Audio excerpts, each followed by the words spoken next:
പൂഞ്ഞാർ സംഭവത്തിൽ ദുഃഖവും ആശങ്കയും അറിയിച്ച് ഇരിങ്ങാലക്കുട രൂപതയും രംഗത്ത്.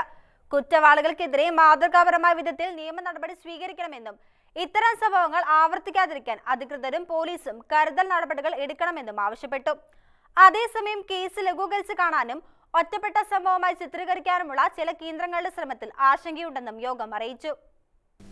പാലാ രൂപതയിലെ പൂഞ്ഞാർ സെന്റ് മേരീസ് ഫൊറോന പള്ളി അങ്കണത്തിൽ ഒരു സംഘം യുവാക്കൾ ആരാധന തടസ്സപ്പെടുത്തി വാഹനങ്ങളുടെ മത്സരയോട്ടം നടത്തിയതിലും അതു വിലക്കിയ അസിസ്റ്റന്റ് വികാരി ഫാദർ ജോസഫ് ആറ്റുചാലിലിനെ വാഹനമിടിച്ചു അപായപ്പെടുത്താൻ ശ്രമിച്ചതിലും ഇരിങ്ങാലക്കുട രൂപത വൈദിക സന്യസ്ത അൽമായ യോഗം ശക്തമായി പ്രതിഷേധിച്ചു. കുറ്റവാളികൾക്കെതിരെ മാതൃകാപരമായ വിധത്തിൽ നിയമ നടപടികൾ സ്വീകരിക്കണമെന്നും ഇത്തരം സംഭവങ്ങൾ ആവർത്തിക്കാതിരിക്കാൻ അധികൃതരും പോലീസും കരുതൽ നടപടികൾ എടുക്കണമെന്നും ആവശ്യപ്പെട്ടു. പള്ളിയിൽ ആരാധന നടക്കുന്ന സമയത്ത് യുവാക്കളുടെ സംഘം പള്ളിമുറ്റത്ത് കടന്നുകയറി അതിക്രമം നടത്തിയത് ഗൗരവപൂർവ്വം കാണണം. അതിനേക്കാൾ ഗുരുതരമായ തെറ്റാണ് വൈദികനെ വാഹനമിടിച്ചു കൊലപ്പെടുത്താൻ നടത്തിയ ശ്രമം. കേരളത്തിൽ നിലനിൽക്കുന്ന മതസൗഹാർദ്ദവും വിവിധ വിഭാഗങ്ങൾക്കിടയിലുള്ള സഹിഷ്ണുതാ മനോഭാവവും തകർക്കുവാനുള്ള ഗൂഢശ്രമം ഇതിന്റെ പിന്നിലുണ്ടോയെന്ന് അന്വേഷിക്കണമെന്നും യോഗം ഓർമ്മപ്പെടുത്തി.